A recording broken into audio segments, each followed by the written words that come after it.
नमस्कार दोस्तों, मैं युवराज, आप देख रहे हैं डेमोक्रेटिक लाइव। बिहार में भी खेला हो गया। हालांकि ये तोड़ मरोड़ की खेल में बीजेपी सबसे अव्वल है।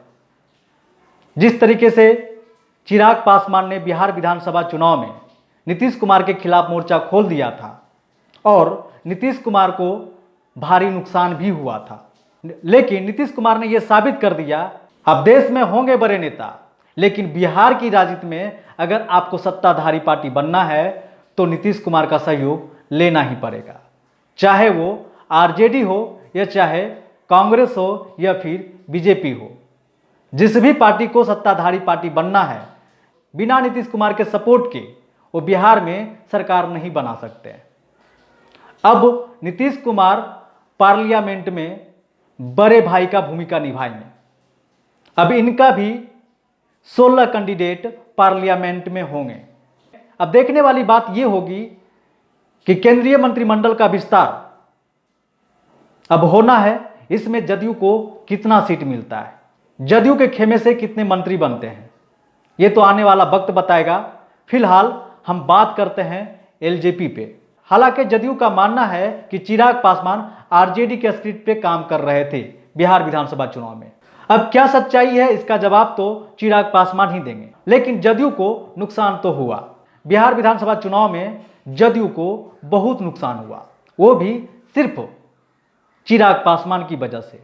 इन्होंने गठबंधन धर्म का पालन नहीं किया, किसी से प्यार किया तो किसी से नफरत। एनडीए का हिस्सा जदयू भी थी, एनडीए का हिस्सा बीजेपी भी थी, एनडीए का हिस्सा चिराग पासवान यानी कि एलजेपी भी थी। लेकिन चिराग पासवान ने सिर्फ बीजेपी का साथ दिया और जेडीयू से नफरत किया, और इसका खामियाजा सिर्फ और सिर्फ नीतीश कुमार को भुगतना पड़ा, और फायदा सबसे ज्यादा आरजेडी को हुआ। हालांकि बीजेपी को भी फायदा हुआ, और नीतीश कुमार तभी से सोचते रहते होंगे, अच्छी नींद नहीं आती होगी। हालांकि ये कयास कई दिनों से लगाया जा रहा था कि एलजेपी टूटने वाली है। चिराग ने अपने ही झोपड़ी में आग लगा दिया। यह फैसला चिराग पासवान का कहीं से उचित नहीं था, और यह साबित भी कर दिए नीतीश कुमार। एलजेपी का 6 सांसद हैं चिराग पासवान को लेकर। चिराग पासवान को छोड़कर 5 सांसद जेडीयू के खेमे में आ गए हैं। हालांकि पशुपति पारस ने अपना बयान में वो साफ कर दिए हैं कि हम अपने पार्टी को मजबूत करने के लिए ये फैसला लिया है। अब ये आने वाली वक्त ही बताएगी कि उनकी पार्टी कैसे मजबूत होगी। पशुपति पारस का कहना है कि नीतीश कुमार विकास पुरुष हैं, अच्छे नेता हैं, हमको उनका साथ देना चाहिए।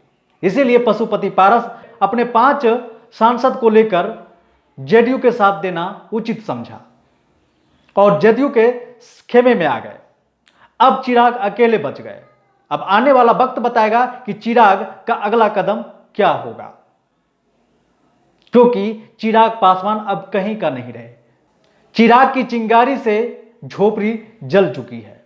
हालांकि अभी तक चिराग पासवान का कोई बयान नहीं आया है। अब देखने वाली बात होगी कि चिराग पासवान इस पे क्या फैसला लेते हैं और क्या बयान देते हैं। फिलहाल नीतीश कुमार ने बीजेपी को भी दिखा दिया है कि आप हमको कम ना आके, आरजेडी को भी दिखा दिया है कि उनकी शक्ति क्या है, उनकी ताकत क्या है।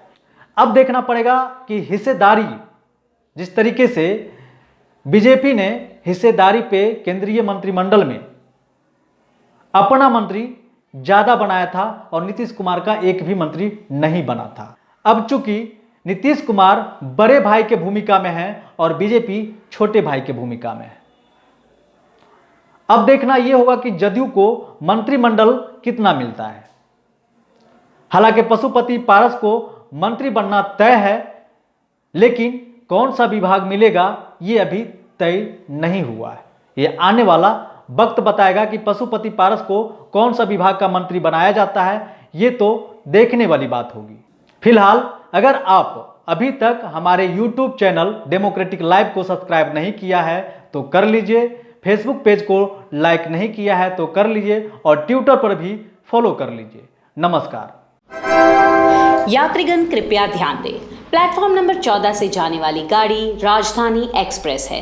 बिना सब्सक्राइब का बटन दबाए, बेल का बटन दबाए, इसमें सफर करना दंडनीय अपराध है।